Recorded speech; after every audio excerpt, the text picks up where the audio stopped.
ഈ മുഖ്യമന്ത്രി തീരുമാനിക്കുന്നതിന് ഇന്ത്യൻ നാഷണൽ കോൺഗ്രസിനൊരു കീഴ്വഴക്കമുണ്ട്.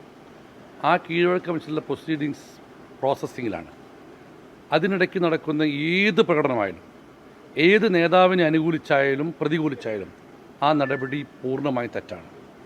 ഞാൻ ഇന്നലെ പാർട്ടി സർക്കിളിൽ കൃത്യമായ നിർദ്ദേശം കൊടുത്തിട്ടുണ്ട്. ഒരു പാർട്ടി ഭാരവാഹിയും ഉത്തരവാദിത്തം പങ്കെടുക്കാൻ പറഞ്ഞിട്ടുണ്ട്. എൻ്റെ അറിവിൽ പാർട്ടിയുടെ ഒരു ഭാരവാഹിയും ഏതെങ്കിലും നേതാവിനെ അനുകൂലിച്ചോ പ്രതികൂലിച്ചോ ആയി പങ്കെടുത്തേ കണ്ടിട്ടില്ല.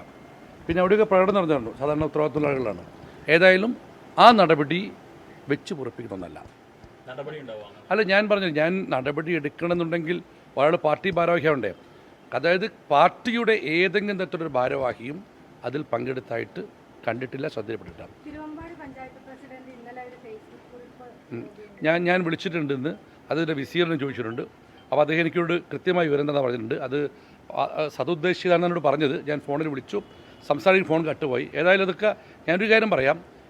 കോൺഗ്രസ് ഹൈക്കമാൻഡിൻ്റെ പരിഗണിക്കുന്നൊരു വിഷയത്തിൽ ആരെങ്കിലും അനുകൂലിച്ചോ പ്രതികൂലിച്ചോ ചെയ്യുന്ന ഏത് പ്രവൃത്തിയും സംഘടന യോജിച്ചതല്ല. അത് പാർട്ടി ഗൗരവത്തോടെ കാണും. ഈ ജനവികാരം മാനിക്കാതെ പാർട്ടി നേതൃത്വം തീരുമാനമെടുക്കുന്നതല്ല ഇത്രയൊരു പ്രതിഷേധത്തിനുള്ള കാരണം. അതിന് തീരുമാനം വന്നില്ലല്ലോ. അങ്ങനെ നീക്കം ആര് പറഞ്ഞു? പാർട്ടിയുടെ അത് നിങ്ങൾക്ക് ആർക്കറിയാം? പിന്നെ ജനവികാരം എന്നൊക്കെ പറയുന്നത് അളക്കാനുള്ള കൃത്യമായ ബോധ്യമുള്ള അല്ലെങ്കിൽ അതിനകത്ത് കഴിവുള്ള നേതൃത്വമല്ലേ കോൺഗ്രസിനുള്ളത്. അല്ല, അതിലൊക്കെ ഒന്നും ഞാൻ കിടക്കുന്നില്ല. ഒരു കാര്യം ഞാൻ പറയാം. കോൺഗ്രസ് ഹൈക്കമാൻഡ് തീരുമാനിക്കുന്ന ഏതൊരാളെയും ജില്ലയിലെ കോൺഗ്രസും സംസ്ഥാന കോൺഗ്രസ് ആക്കിയില്ല. ഈ പാർട്ടി അണികൾ ഇത്രയും പ്രതിഷേധിക്കാനുള്ള കാരണം മത്സരിക്കാതെ ഉള്ള ഒരാൾ ഈ ചിത്രത്തിലേക്ക് വരുന്നതാണ്. ഞാൻ അതിനെക്കുറിച്ച് ഒറ്റ കമന്റേ പറയുന്നുള്ളൂ. പാർട്ടി അഡ്രസ് ചെയ്യേണ്ട വിഷയം അല്ലല്ല, പാർട്ടി ഹൈക്കമാൻഡ് തീരുമാനിക്കുന്ന ആരെയും പ്രഖ്യാപിക്കുന്ന ആരെയും ശിരസ വഹിക്കും അച്ചടക്കമുള്ള ഏത് കോൺഗ്രസ്സുകാരനും. അതിൻ്റെ കൂടെ തന്നെയാണ് കൊടുക്കുന്നത്. അല്ല, പാർട്ടി അങ്ങനെ ജനവിരുദ്ധമായ തീരുമാനം എടുക്കുന്ന എപ്പോഴും പാർട്ടി എടുക്കാൻ പറ്റുമോ? ജനവിരുദ്ധമായ തീരുമാനം എടുക്കില്ല. എല്ലാ ഘടകങ്ങളും പരിശോധിച്ച് പാർട്ടിയുടെ ഭാവി നോക്കി, പാർട്ടി പ്രതി വികാരം നോക്കി, അതിനേക്കാൾ ഉപരി കേരളത്തിൻ്റെ ഭാവി നോക്കിയുള്ള തീരുമാനം ഹൈക്കമാൻഡ് ഭാഗത്ത് ഉണ്ടാവും. ആ തീരുമാനം എല്ലാവരും അംഗീകരിക്കും. അല്ല, ഞാൻ അതൊക്കെ അതിനെക്കുറിച്ച് മറുപടി പറയുന്നില്ല. ഞാനൊരു കാര്യം കൃത്യമായി പറയാം. കോൺഗ്രസ് ഹൈക്കമാൻഡ് മുഖ്യമന്ത്രിയെ ആരെ പ്രഖ്യാപിക്കുന്നു അവരെല്ലാം കോൺഗ്രസ് അംഗീകരിക്കും. ആ ഒരു സംശയം ഉണ്ടാവില്ല.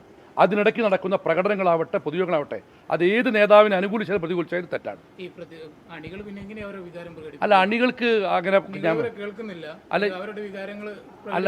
അങ്ങനെ ഒരു പരാതി ഇവിടെ ആരാ കേൾക്കാത്തത്? ഞാൻ DC ഇരിക്കുന്നുണ്ടല്ലോ, നേതാക്കളൊക്കെ വരുന്നുണ്ടല്ലോ. ആരുടെ വികാരം ഞാൻ ചെയ്യട്ടെ. ഒരു ജനാധിപത്യത്തിൽ വ്യത്യസ്ത അഭിപ്രായങ്ങളുടെ സ്വാഭാവികമാണ്. ആ അഭിപ്രായങ്ങൾ കേൾക്കാൻ തയ്യാറാണ്. പക്ഷേ ഞാൻ പറയുന്നതേ വരാവൂ എന്ന് ആർക്കും വാശി പിടിക്കാൻ പറ്റില്ല, ആർക്കൊരാളും. ഞാനിപ്പോൾ ഒരു നേതാവിനെ അനുകൂലിച്ചോ പ്രതിച്ചോ പറഞ്ഞത് ഞാൻ പറയുന്ന വാചകം ആവർത്തിക്കുന്നു. ഇപ്പോൾ എല്ലാ തരത്തിലുള്ള ഫ്ലെക്സ് ബോർഡ് വന്നാലാണ് കോഴിക്കോട്. ഏത് നേതാവിനെ അനുകൂലിച്ചായാലും പ്രതികൂലിച്ചായാലും ആ നടപടി നല്ല നടപടിയല്ല, പാർട്ടി വിരുദ്ധമാണ്.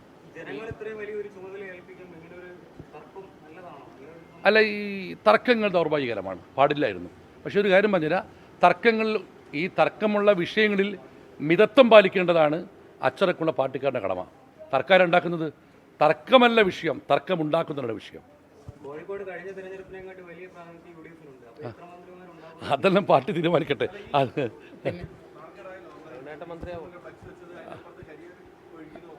ഞാൻ പറഞ്ഞല്ലോ, ഏത് നേതാവിനെ അനുകൂലിച്ചായാലും പ്രതികൂലിച്ചായാലും നടപടി തെറ്റാണ്.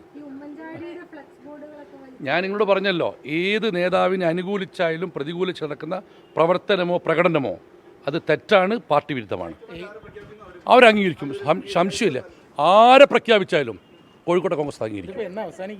പെട്ടെന്നുണ്ടാവില്ല, വളരെ പെട്ടെന്ന്. ഞാൻ ചോദിക്കട്ടെ, നിങ്ങളെന്താ കഴിഞ്ഞ തവണ റിസൾട്ട് വന്ന് എത്ര ദിവസം ഇങ്ങനെ പിണറായി സത്യപ്രതിജ്ഞ ചെയ്തത്?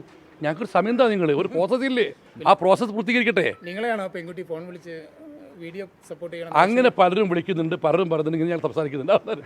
ഏതെല്ലാം ഒരു അനോണിമസ് കോൾ വരുന്നുണ്ട്, ചിലർ വിളിക്കൽ നിന്ന് കൊടുക്കുന്നുണ്ട്. അത്ര തന്നെ. എല്ലാവരും വീഡിയോസിനാണ് ആവശ്യപ്പെടുന്നത്. അല്ല, അത് ഞാൻ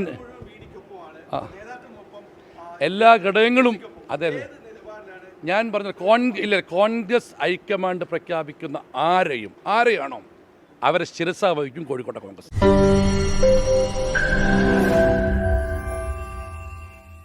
ലോകത്തെവിടെയായാലും ഏത് സമയത്തും 24 വാർത്തകളും ഓഗ്മെന്റഡ് റിയാലിറ്റി പാക്കേജുകളും എക്സ്പ്ലെയിനറുകളും വിശദമായി കാണാൻ ഞങ്ങളുടെ യൂട്യൂബ് ചാനൽ നിങ്ങൾക്ക് സബ്സ്ക്രൈബ് ചെയ്യാം.